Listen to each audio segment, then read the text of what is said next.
With injury updates and more, this is Wrestling Rambles. My name is John, and you're watching the Wrestling Report.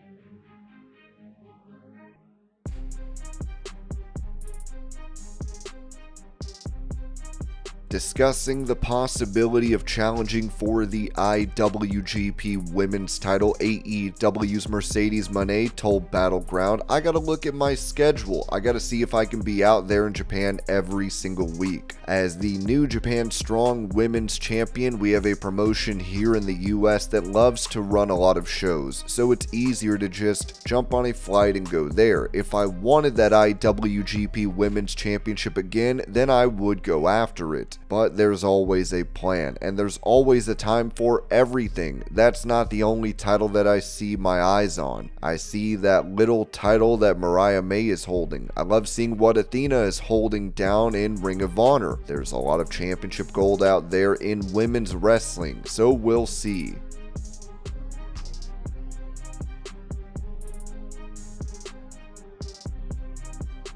In another interview, Mercedes Mone talked about her motivation for joining AEW, telling Uprock Sports, "I knew where I wanted to be and what I want to leave in professional wrestling, to take this women's division to whole new heights all over the world. I wanted to have more for women's wrestling, so I knew going to AEW was the place to be to make that happen. I feel like the women's division has really changed the game. The women's division has been the best it's ever been. The women's storylines are headlining AEW pay-per-views, so it's just been amazing to come this far, and I'm really excited for more. I was born to be the best. I was born to have this purpose of leading a charge of making sure that women's wrestling is known and respected, and it deserves the respect that it's given. So just leaning on the standard that I put for myself, I'm here to be the best, to show the world that I'm the best, and I'm here to bring the women along with me, so that's the goal."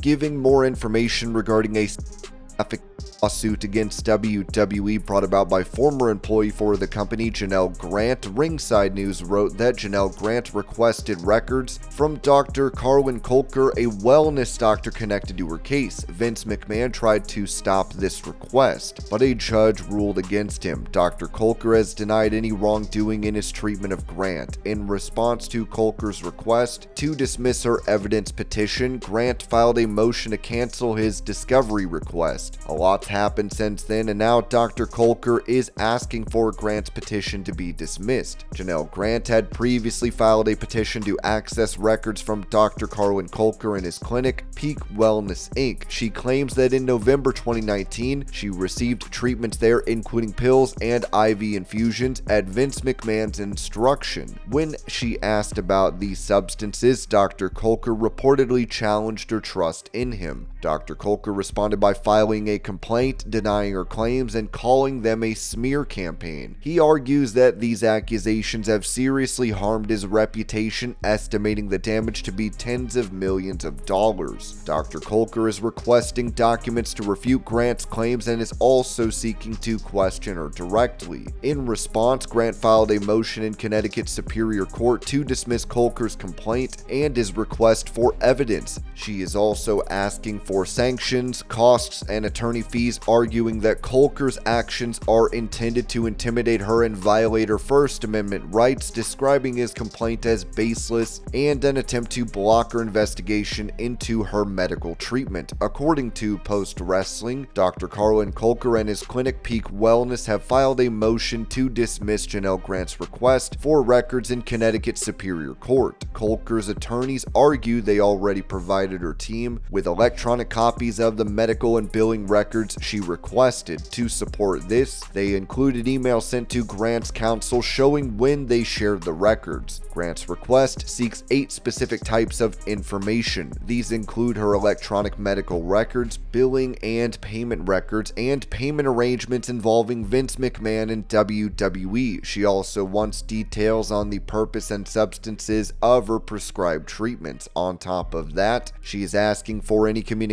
between Dr. Colker Colker and McMahon related to her care, as well as information on Colker's role in recommending her attorney for a potential non-disclosure agreement. Colker's lawyers argue Grant's petition is aimed at building a federal case, not one in Connecticut state court as required by state law. They claim she is using state discovery procedures to sidestep restrictions in the federal case, which is currently paused per a ruling by Judge Jeffrey Mayer. The defense team insists that were the federal case active, Grant would be pursuing this evidence there, not in state court. Colker's attorney suggests that Grant could prevent dismissal by clearly stating her intent to bring any new claims in Connecticut's Superior Court. However, they argue that Grant's requests are tied closely to her federal case, so the petition should be dismissed for violating state law. This is not a violation of Judge Mayer's stay. It is an effort to evade Connecticut's requirement that bills of discovery must be brought for the purpose of litigation in Connecticut's Superior Court. All that Grant would have to do to avoid dismissal on this ground would be to acknowledge forthrightly and unconditionally that she will use whatever information she obtains in this proceeding in an action that she will bring in the Connecticut Superior Court, Colker's attorneys wrote. She cannot truthfully do so. A review of the 8 categories of information she seeks to discover here, when read in light of the summary of her allegations relating to her federal action, makes clear that this action is joined at the hip with her federal action. If the federal case wasn't put on hold, lawyers for Colker say Grant could and would be pursuing this discovery and suing defendants in the federal case. Janel Grant's attorney, Ann Callis, stated that Dr. Colker and Peak Wellness are withholding records to avoid legal action. Callis added that Grant deserves answers and urged the court to compel the defendants to provide the requested records. By his own admission, Dr. Colker's filing today all but confirms they have withheld the requested records for fear they could lead to further legal action against him, Callis said. Ms. Grant deserves answers, and we respectfully ask the court to compel Dr. Colker and Peak Wellness to provide her with long overdue clarity. Regardless, it remains to be seen how the lawsuit will progress, as there are quite a few elements to it, so it might take a considerable amount of time to reach a conclusion, especially now that Colker clearly isn't done with Janel Grant either.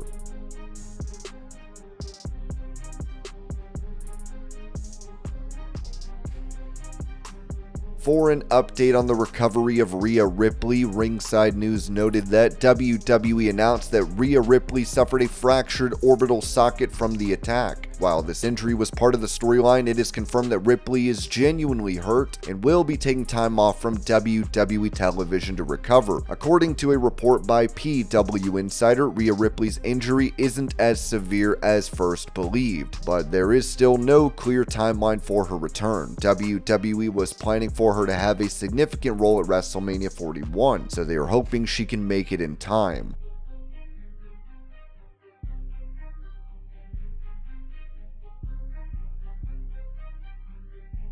As Bryan Danielson may need neck surgery, his return to AEW and pro wrestling as a whole is in doubt. Sean Ross Sapp of Fightful Select reported that the latest word from that situation is that Bryan Danielson was hoping to avoid surgery and would try out some stem cell treatments. His neck has been messed up for quite some time, but towards the end of his AEW run, he wasn't hiding how banged up he was. The hope is that he can avoid surgery and just rehab the injury.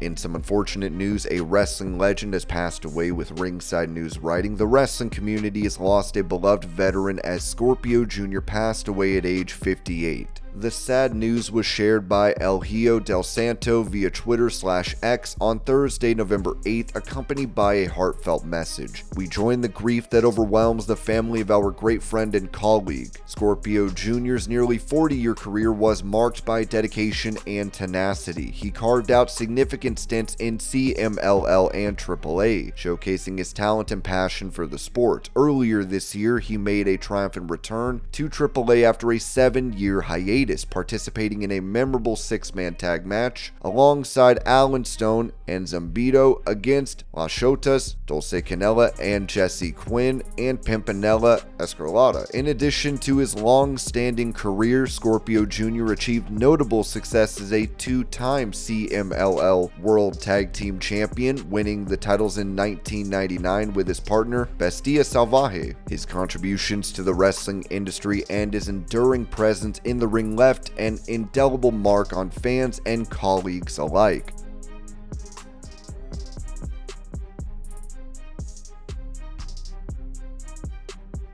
For more information regarding the new WWE ID program, Ringside News wrote that WWE recently unveiled the WWE ID program, a new initiative to secure deals with independent wrestlers for potential future roles in the company. The program's rollout is raising questions, with details still emerging on the company's strategy and long-term plans. According to the Wrestling Observer newsletter, WWE is focusing on early recruitment for indie talent they believe show promise. Previously, WWE's approach was to invite select talent for tryouts and assess whether to sign them to full-time deals. Now, under the WWE ID program, promising wrestlers will be offered deals early in their careers, similar to the company's NIL deals for college athletes. These deals provide a small financial incentive and establish a working relationship with WWE while the wrestlers continue their training and independent appearances. The change marks a significant shift, as WWE previously avoided contracts that allowed talent to work independently. Under the new structure, wrestlers signed to these WWE ID deals can continue to wrestle independently, although WWE retains the right of first refusal if these wrestlers receive offers from other major promotions like AEW, New Japan, or TNA. If WWE sees the value in these individuals, they can secure them with a full-time contract. The program is not limited to a specific set of wrestling schools, but WWE recommends affiliated training centers for those without an established base. This network aims to streamline training and development, potentially creating a pipeline of talent better suited to WWE's system and style. Several wrestlers have already been signed through the WWE ID program. Zeta Steele, known for her recent work with Marigold, was recruited, though she's still developing her in-ring skills. Bryce Donovan, an 8-year veteran trained by Brian Myers and Pat Buck, also joined the roster. Cappuccino Jones, who has experience on AEW's Dynamite and Ring of Honor, was announced as well. More announcements are expected soon as WWE continues building this new talent pool. The WWE ID program may reshape the independent scene by establishing a hybrid relationship that allows talent to grow within WWE's orbit without a full commitment, signaling a new era in how the company develops and retains emerging stars. This program is still in its infancy, and fans haven't even seen any of its signees make their mark in WWE yet. Only time will tell how this new system will be viewed in retrospect, but it is certainly an exciting addition to the WWE machine.